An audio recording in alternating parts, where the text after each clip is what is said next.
morning. Today's Sunday. I'm up early. I'd rather be in bed. I'm going to work. I've got recoveries to do today. I've got no other time to do them, so I've got to do them on Sunday. So yeah, nice positive start to the video there. But first, I am going to the cafe with Ollie. I'm going to get something to eat, and I'm going to do some running around, and then I'm going to make a little video about my Fiesta. So yeah, let me show you guys my little race car. So this is my race car. It's a 1987 Mark II Fiesta. I've had it for like a good, I don't know, 8 years now, something like that. I bought it when it was still completely standard. It was like a faded shade of pink, and it was still a 1.1 auto when I bought it. So yeah, it's not a show car, it's not very pretty, you know, people take the mick out of it all the time, but meh, you know, I built it to sort of form a function, and yeah, it does the jobs kind of thing, you know. My best time's like a 9.8 at 143, something like that. So obviously it started off life as a standard 1.1 auto.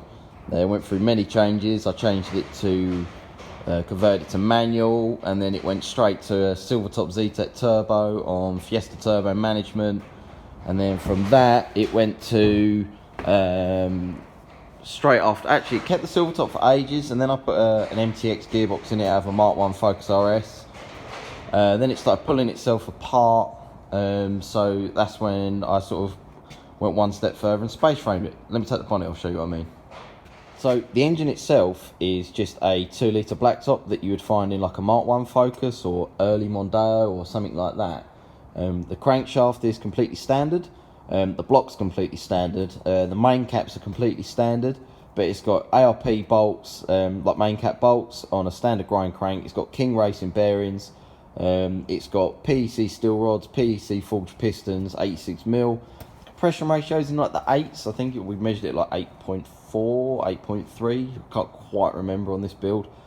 It's got an external oil pump kit from OPI that we sell on our website as well, because anything past 400 horsepower, well, say 450. Some people are lucky, but it's very, very hit and miss and luck of the draw. But the ZTECs tend to have like oil pump failures past that sort of power level, so we just fit the external oil pump kit, so we never have to worry about oil pump failures basically. The cylinder head is made by AMS. He's heavily ported. It's got a set of cat camshafts and valve springs to suit standard valves, standard size valves and standard valves, not even Mark 1 RS valves, just standard 2 litre Focus valves. So yeah, the engine has made about 700 horsepower on the last dyno session, about 2 bar boost, something like that. I can't quite remember. It has done more than that. I once accidentally left a banjo bolt loose on the wastegate, which was completely my fault, and the dyno operator just kept his foot in, and it peaked like 3.6 bar boost, something like that, and it made 800 horsepower, but it kind of lifted itself out the rollers, and yeah, it wasn't a great day, but so yeah, that's basically the engine. Inlet manifold, it was a rear-wheel drive inlet manifold off of a Mark II Fiesta, Mark II Escort. This plenum bolted flat to like the Gen V. This is a Gen V base plate that is like, you know, the best base plate you can use for a ZTEC I've found. It's the only one that lines up with the ports properly. But this was actually bolted like flat to that, so I sent it to Zach at Zoo Speed, and what he done was extend the runners out and extended the trumpets to about here inside the chamber, so they line up with a second batch of injectors. Not that I actually use the secondary injectors yet. I'm making enough power off the front ones. I think they're like 2,200cc injectors, because we run it on E85, like proper E85, so you know, we need all the flow we can get. The exhaust manifold, again, I bought the billet collector from the States. It's a T4 flanged, externally gated. I can't remember what size wastegate that is, 48mm I think, something like that. I'm not quite sure. I know we used 1.5" pipe work, where most people use slightly smaller than this, but I never wanted it to be restrictive, so that's why I went straight up for the 1.5" pipe work. But Zach made me this lovely manifold, which I absolutely love.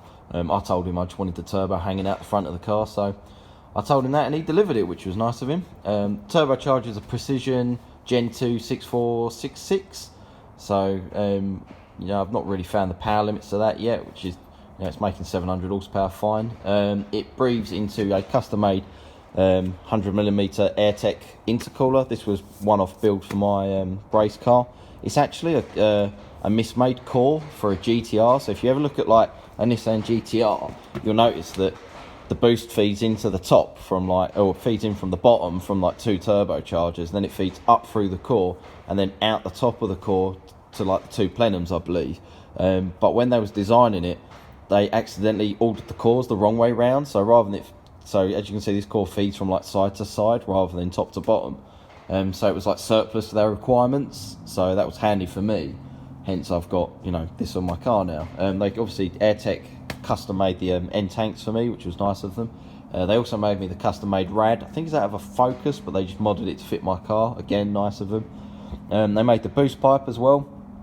It runs down, obviously the boost pressure comes out the turbo, straight into that end tank, across into that boost pipe, which is 100mm, I think, something like that.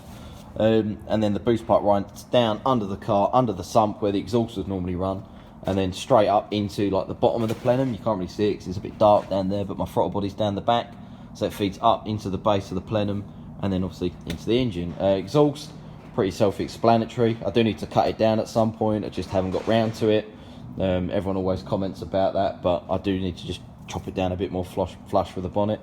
Obviously externally screamer pipe as well, as everyone loves to call them. Fuel pressure regulators mounted over there. Fuel tank is just a universal tank I got off the internet. I cut a hole in the top, riv nutted a plate on, made the gasket myself, and just dropped 2 pair of Walbro 450 pumps in there. So they flow. You know, I haven't found the limit of them yet. Map sensors, 400 kPa KMS map sensor that we sell on the site as well. Very, very good sensors. Well, still got power steering. Lovely, well out of place power steering bottle out of a Mark 1 Focus there, or a Fiesta ST, I can't remember now. Something like that is whatever I had laying around. Should really change that for something, you know, a bit more Gucci, like the header tank that, again, AirTech made me. It's just, it's based on like an Escort Turbo expansion tank, but they changed some of the fitting sizes for me. They put the little sight glass in the front so I can see my coolant level, and yeah, just moved all the brackets around for me, which was very nice for me. It fits quite snug, so yeah, I've gone with that. ECU is a Civix S6. It's got everything you want on it. It's got GPS based traction control, it's got closed loop boost control, closed loop fueling, closed loop knock control, anti-lag, flat shifting, you know, speed dependent boost control. Everything that you could want from an ECU at that level it has, and it works pretty faultlessly. I did make the first wiring loom for it, and I used very cheap wires, and it didn't work very well. It kind of misfired a bit and took the engine out, as you can see here.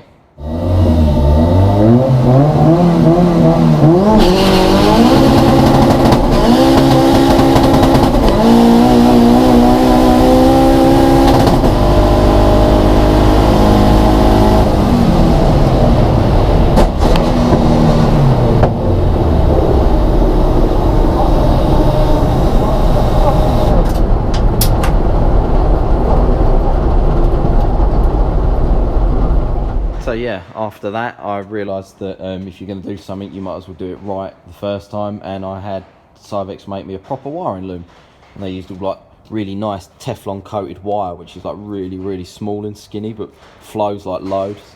So yeah, that absolutely works fine now. I've never had a problem. Gearbox is it's an MTX gearbox out of a Mark 1 Focus, but it's got it's got a 4-speed straight cut gear kit in it. With it's still got the fifth gear in there, but the 5th gear is just standard, so it's just got the first 4 gears are obviously dog engagement, and it does, I mean, I've done 147 in 4th gear. It's my best terminal, I think, of 148, can't really remember.